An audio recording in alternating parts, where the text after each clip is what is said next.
Now we've got Miss Wilcox back, and she's been wearing this for about a week and a half, 2 weeks, and she had significant soreness on the lower where we did the immediate denture portion. But one of the things she told me was she was sore in her palate, and I realized that the upper was a little bit overextended, so I marked it and then brought it back to the lab to trim it. And on the lower, what I realized was she wasn't sore at all where the extractions were.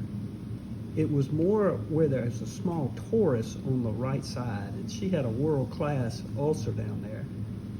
And so there was no flow cast left over that area.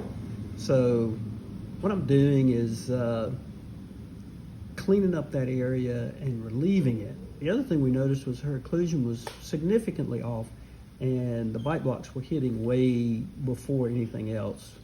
And so what I'm doing is adjusting the bite blocks, lowering them down to about the height of the bicuspid there. And I'm going to try that when we go back to the mouth with some flow cast. Prior to adding any flow cast, the other thing I'm going to do is that there's an area of the retromylohyoid fossa that the flow cast is kind of flapping around. So I'm going to back it up. In the old days, what we would do is we would sprinkle in or powder and liquid in a little acrylic. One of the great features of flow cast is I can use triad gel, a light cured gel, and all you have to do is that area of flow cast that you want to back up, you just hit it with a little chloroform and then paint a tiny bit of monomer. And what that's going to do is then I can, right out of the tube, I can squirt just a little bit of gel, light cured gel, and with monomer on a brush, I can kind of bleed it down over the flow cast. And what the monomer is going to do is it's going to get the triad gel to stick to the pink acrylic, and what the chloroform did is dissolve the surface of the flow cast so that the triad gel will then stick to the flow cast. Then with a little handheld lab light, we keep one of these rechargeable lights back in the lab, I can then cure that gel, that light cured gel, and it's going to support that flow cast. I can even add flow cast to that area. Then I'm going to go ahead and just smooth it up because it's always going to be a little bulky. Once I've got it smooth and I feel like that her tongue's not going to be irritated by it, then I can get a little polishing wheel and I can polish that so that when I add my flow cast in a couple of little spots, it's going to lip right over that triad material or that light cured gel. One of the things I like about flow cast is I can grind on it with a burr. You never were able to do that with hydrocast. Okay, so I ground it back. I can leave the light on. But it came through again. So I'm going to have to take some more off. Now she lives at a distance, so I'm going to do this because she lives 2.5 hours away. And I'm going to go ahead and adjust it. As you can see, this is sticking up. Listen. And if I want her to be comfortable, I'm going to have to take some more off of that. So I coated the flow cast with liquid soap because this is fresh flow cast. And I don't want it to stick all on everything. So I'm going to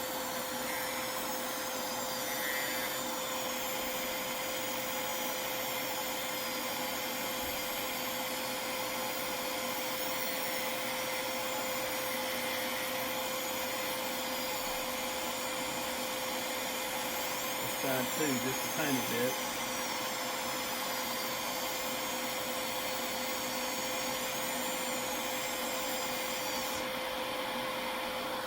Now all those little hairs and everything are going to stick to the soap instead of sticking to the fresh flow cast.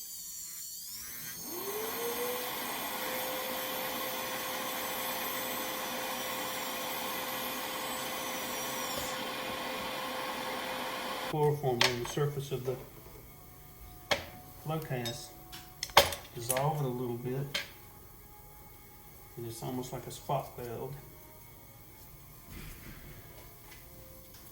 so that I've got a little bit of flow cast that's pretty loose. So what I'm going to do, I'm going to pick that up and I'm going to paint it down in that hole. And that's just more of a wetting agent.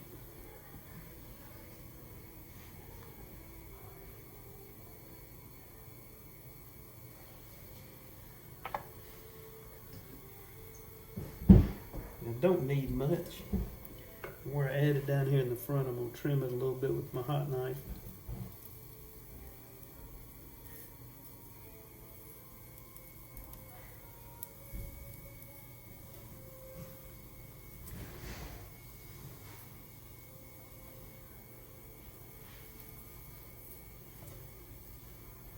Any of these big flanges, it'll work better with their lip if you thin them down, but don't shorten them. That's what's so great about this little hot knife.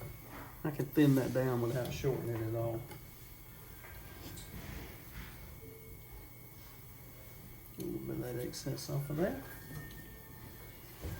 I'm playing with the flow cast now to see. Oh, look at that. That's really good. That consistency right there is really good.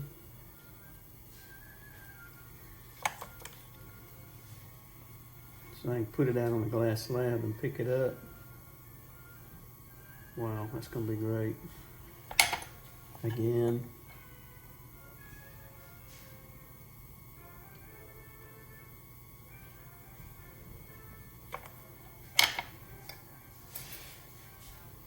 This other little side right here. Really sore on the lingual.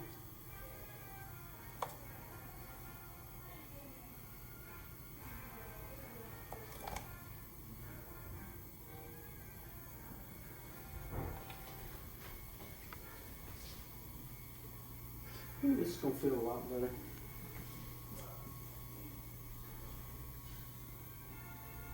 Got a little void back here in the very back where I added the last time, I think.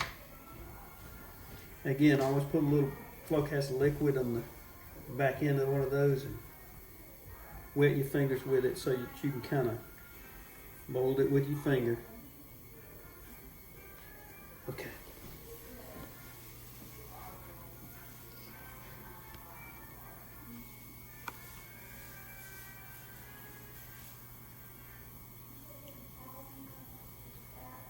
Back together for me now. Open. Now put it back in there for me and bite in. Feels better, doesn't it? Looks a whole lot better. Tell you what I'm gonna do. Just be on the safe side since you live so far away. Don't do this very often, so get it on film. What I'm going to do is I'm going to adjust this spot one more time while I still got some fresh flow cast. I'm going to do it with a high-speed wheel.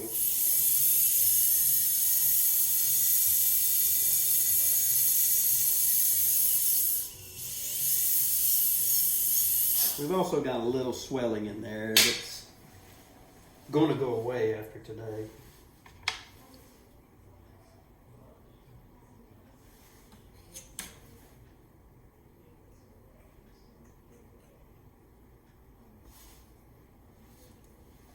So this little excess flow cast that I had in the syringe, I can just pick that up. I like to use the glass slab.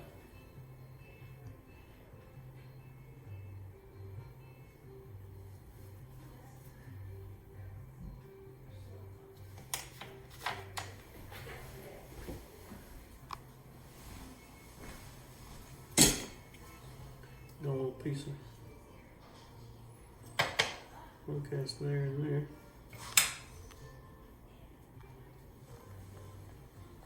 And the reason I know we're going to get better is it's got a border. See, it had a border, so I just hauled it one more time. Now we've backed up, we've taken care of that torus. And we've adjusted the bite blocks. You're gonna be a whole lot better.